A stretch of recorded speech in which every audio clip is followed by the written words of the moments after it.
Hello and welcome to the Sunday special edition of Read Times. And here are the top 5 news of the week that created buzz in the headlines.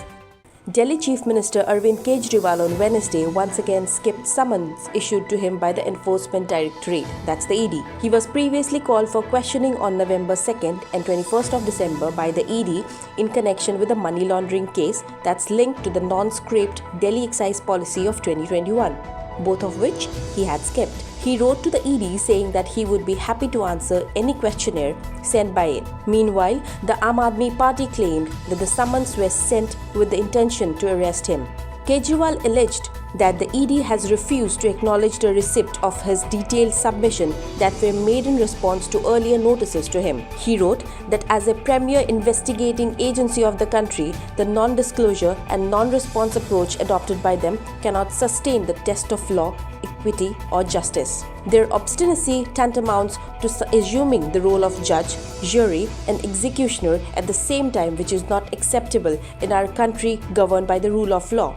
The Chief Minister said this in reply to the summons. So this time, either the Enforcement Directorate can move the court and seek a warrant requiring Kejriwal to be available for questioning, or on his part, Kejriwal can play his cards and also move the court and seek an anticipatory bail to prevent the ED from arresting him. However, the ED has already arrested former Deputy CM Manish Sisodia and Rajya Sabha member Sanjay Singh in connection with the same case.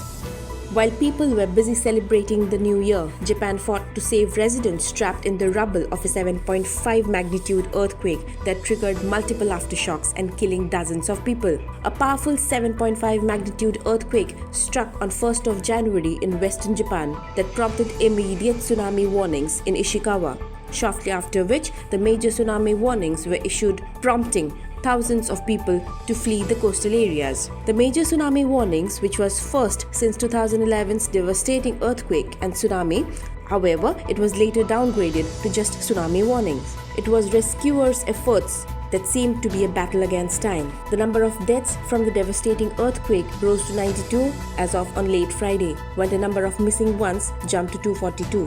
While the extent of the damage from Monday's quake is still being determined, it is far from the levels of destruction that was wrought by 2011's 9.0 magnitude quake, which triggered a tsunami causing a nuclear meltdown at the Fukushima power plant, and a disaster that's still being felt to date. Huge traffic jams and long queues at petrol pumps, strikes by bus and truck drivers greeted the new year. Well, it's a national truck drivers' protest against the new hit-and-run law. Drivers began a 3-day protest on Monday, blocking major highways and roads throughout the nation. They demanded that the government provide further clarification on the hit-and-run change to the Indian Penal Code, which was made possible by the Bharatiya Nyaya Samhita 2023. Fuel stations across the country went dry with tank lorry transporters on strike over the new criminal law bill, which punished drivers in hit-and-run cases with 10 years of imprisonment and is non-bailable. The penalty in cases of road accidents has been increased by the new law up to 10 years. According to the IPC, the maximum sentence for unintentionally killing someone in a car accident was 2 years in prison. The new change came after the bill got passed by the President that imposes a punishment of Rs 7 lakh and a maximum 10 years prison sentence if the criminal flees or neglects to report the crime scene right away. The new regulation is being criticized by truck drivers who believe it is unfair and discriminatory towards larger vehicles. Although the protest started first at Maharashtra, soon it spread to other states like wildfire and causing a standstill to public transport. Meanwhile, panic buying of fuel of 2- and 4-wheelers led to heavy rush at petrol pumps. Following the nationwide struck of truck drivers against the provisions led to petrol pumps going dry at many states. However, by the weekend, most truck drivers' associations have called off their protest and the situation is said to be normalizing across after the government assurance that their willingness to engage in dialogue on the new hit-and-run law.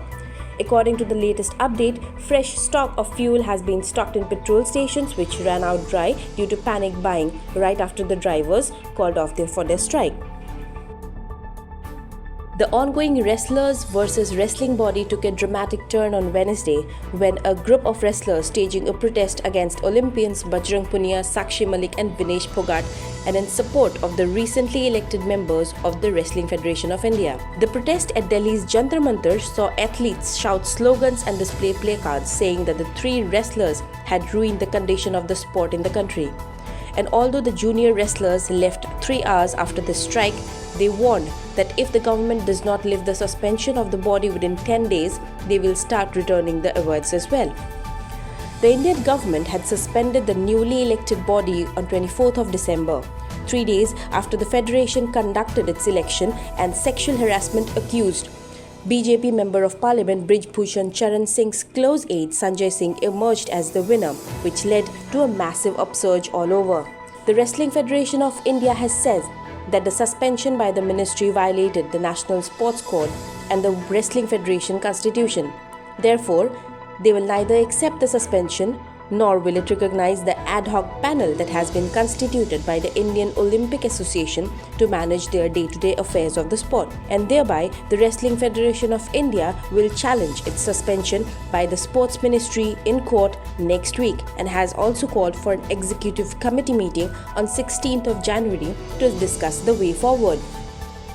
In a major victory for the Adani Group, the Supreme Court on Wednesday said that the conglomerate did not need more probes either by a special investigation team or the CBI. The court gave SEBI, the capital market regulator, 3 more months to conclude its ongoing over the 2-year-old investigation. The Supreme Court dismissed pleas seeking fresh investigation into the allegations of accounting fraud and stock manipulation against the Adani Group, which was leveled by American short seller Hindenburg Research. The Apex Court noted that SEBI has concluded 22 out of 24 investigations into allegation against the Adani Group. It has directed SEBI to complete the remaining 2 investigations within the next 3 months. Questioning the credibility of the George Soros-linked, the Organized Crime and Corruption Reporting Project report and the Hindenburg report, the Supreme Court ruled that these cannot be independently verified and so can't be treated as dependable evidences.